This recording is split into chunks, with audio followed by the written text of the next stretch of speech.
Lorsque tu accèdes à l'autorité, tu accèdes aussi à un certain pouvoir.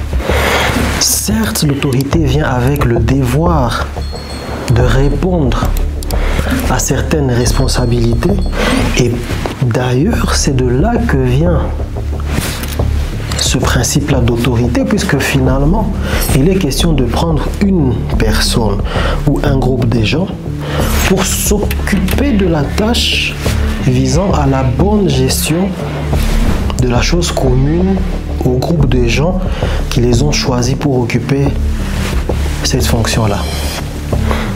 Mais attention, attention, il y a beaucoup de personnes qui choisissent la voie du pouvoir, pas pour être capables de briller dans leur façon de s'occuper des responsabilités.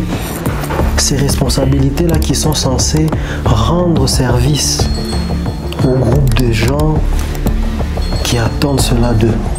Il y a des gens qui aspirent au pouvoir pour les avantages qui viennent avec. Parce que lorsque tu gères quelque chose qui s'assied sur le fait de la communion de plusieurs personnes autour d'un but sacré ou bien commun, il se passe toujours que automatiquement tu as accès aux ressources appelées à t'aider à accomplir cette tâche-là. Et certaines personnes visent le pouvoir pour cela, pas avec la ferme conviction que cela est mis à leur disposition afin de pouvoir répondre aux attentes de la multitude à laquelle ils sont appelés à servir.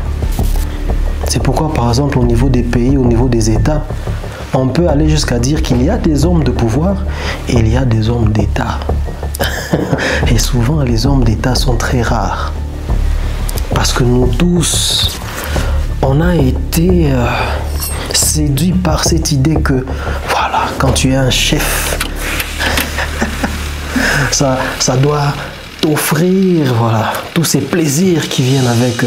Alors que non, quand tu choisis pour être un chef, tu dois parfois même te sentir triste. Parce que si tu acceptes de porter le fardeau de quelqu'un d'autre que toi, ça fait que tu as deux fardeaux à porter. Imagine maintenant le poids que ça devrait représenter pour quelqu'un qui, par exemple au niveau politique, a un cœur d'homme d'État et de se dire « je suis le maire d'une ville ». Tu acceptes de porter le fardeau de toute une population. Imagine ce que ça représente. Il y a des gens qui ne sont même pas capables de porter le poids, le fardeau de leurs proches, de leurs amis. Il y a beaucoup de gens qui ne sont pas des bons amis. Juste à cause de ça, ils ne sont pas capables de faire preuve de contenance pour aider les autres à affronter les défis. Des défis qui ne sont pas appelés à leur profiter à eux, mais qui sont appelés à profiter à ces personnes-là. C'est très important de tirer attention à ce genre de choses parce que la destinée de beaucoup de groupes d'hommes en dépend. Apprenons à discerner ces choses-là.